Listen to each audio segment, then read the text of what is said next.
The longest game in history lasted 70 days straight. The longest game in a bathtub went for 90 skin-wrinkling hours, and all the participants needed, besides a good dose of therapy, was a wheelbarrow, a battleship, or perhaps a tiny little thimble. The best-selling board game in the world is 74 years old, and Anne-Marie Bigger is at the Eureka Tower in Melbourne for this year's Monopoly Olympics. Good morning, A&B. Good morning, A&B. Good morning, guys. Good morning. And if you thought that your bank was being not so nice, you should see how ruthless the bankers are here. Anyway, we nice are segue. Yeah, it's true. No, I'll be into a bit of bank bashing. We'll talk later. Anyway, we're going to have a good morning here this morning. The Monopoly Championships, or Olympics, today start at 10 o'clock. And if you're out there in Melbourne and you feel like you want to come down and have a look, please do. By 12:30, we should have the Australian winner. But with me this morning is Ros Fisher from Hasbro. Good morning. Morning, Ros. Hi. Morning, Ros. Good morning. Now, listen, Kim, how long were you saying Monopoly's been around for? 74 years, I think it is. Yeah. Correct. So Parker Brothers actually published the first game in 1935, so that makes next year 75. Fantastic. And why do you think we've got a love affair still with Monopoly? Why has it lasted the distance? It's an interesting thing. Like, is it a love of property? Is it a love of just making all the cash? Yeah. Or actually it could even be just wanting to be first prize in a beauty pageant. Exactly. But listen, Monopoly has evolved somewhat because we've now got one for 4-year-olds and it's called My First Monopoly. Then you go to Monopoly Junior, and then you've got the whiz-bang electronic ones that they've got where you swipe your credit card, and then you've got an Australian one, and then you've got a world one. So they've kind of evolved a bit, haven't they? Yeah, so the Monopoly game is always evolving. In fact, these guys are playing with a speed dice today, so that actually changes the way the dynamic of the game. They don't like it. They're grizzling about it. You know, not that happy, but it is a way of making the game. The game is much more fast-paced because, you know, as you said, one of the things is that, you know, it couldn't go on for 70 days or whatever. You know, if you play in your beach home or on holidays, it can go for hours and hours and hours. So it's actually designed to speed up the game, so it makes a faster gameplay. Well, how do you hold a championship? I would have thought that Monopoly was a game of chance.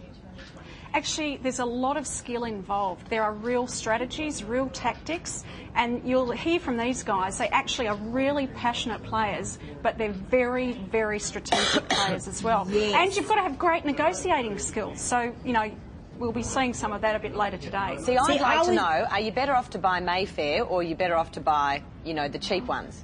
Own more cheap ones or own the big ones? Each of the guys will have their own set of properties that are their favourites and the reasons that they do that. So they'll probably keep that up their sleeve about how they want to tactically play the game. The one that I was really interested about, though, was actually one of the tactics is actually not to build hotels. You want to short the housing market. So you actually want to get all the houses out of the bank and not let anybody else get the houses. So you actually don't build hotels. But you get more rent if they land on it for a hotel. Anyway, look, there's lots of different rules, and the rules are quite specific today, so there's no cheating, no anything like that. And we're going to meet two of our competitors right now. Thank you so much for that, Ros. Cheers. We'll come over here. It's good morning to Anthony. Anthony is the Queensland champion. How are you? Good morning, I'm good, thank you. Now, Anthony has a rather interesting story. So what is your story, Anthony? Well, I'm originally from South Australia, but I've moved to New South Wales, and I competed in the New South Wales Championships.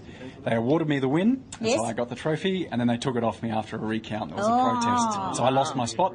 So the next day I flew to Brisbane, and now I'm the Queensland champion. There you go. And you're also a lawyer. You're a lawyer by trade. That's yes. Okay. Now, last night you all had dinner together. Who have you singled out as your biggest threat?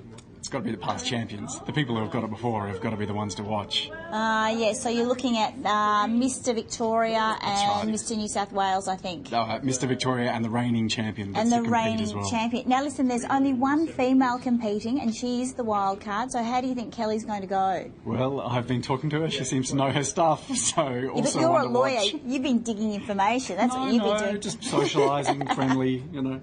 Absolutely. Well, listen, I'll move over and I'll say good morning to Kelly. Now, we're just interrupting a bit of a practice game. Now, Kim and David, this is the special die that they actually use. And so, can you just explain the rules about that, Kelly? It gives you more advancement in the game where if you roll a 1, 2 or 3, add it to the total of the other two die. If you get the bus, you get the choice of choosing either what's on this die or that one. And Mr Monopoly will allow you to move to the next unowned property, should there be some in the bank still. And if they're all gone, you need to be moving to the next property that someone else has owned. So potentially you could be paying double rent. Wow. Oh. Okay. Now, the big prize pool, if one of them happens to win it, they get to go, because this event only happens every 4 years, just like the Olympics.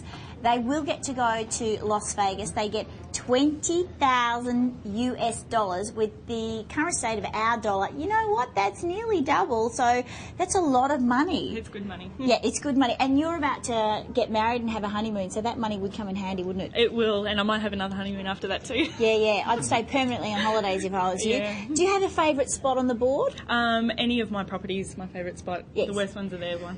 Spoken like a true professional. There you go. Anne-Marie, Yes. do either of those two have any particular strategies that they like? Yeah. Do you have any particular? Well, I don't. Okay, I'll ask the question, but He may not bearing in tell mind us the exactly. competitors, yes. Do you have any particular strategy? Well, it's in the deal making, I think, as Ros said. You've got to be able to negotiate your trades, so knowing when to initiate them. So in my work, I'm practicing for Monopoly all day, every day, really. Oh, that's unfair. And what about utilities? Are utilities as desirable as properties?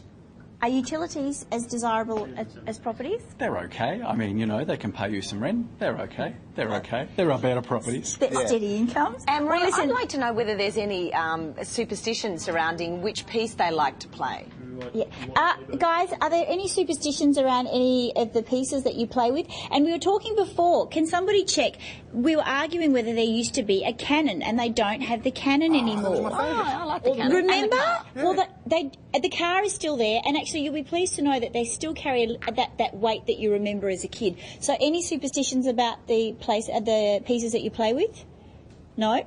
They're all in competitive mode right, okay. They're not telling, are they, Andy? Seriously. So at 12:30 we will have the winner. So we'll post that on our website so you can see who's actually won. And if you would like to come down here, the first game kicks off at 10 o'clock this morning. It's a beautiful day in Melbourne, so come up here and enjoy it and have a bit of fun. And it's all in good sport, isn't it, guys?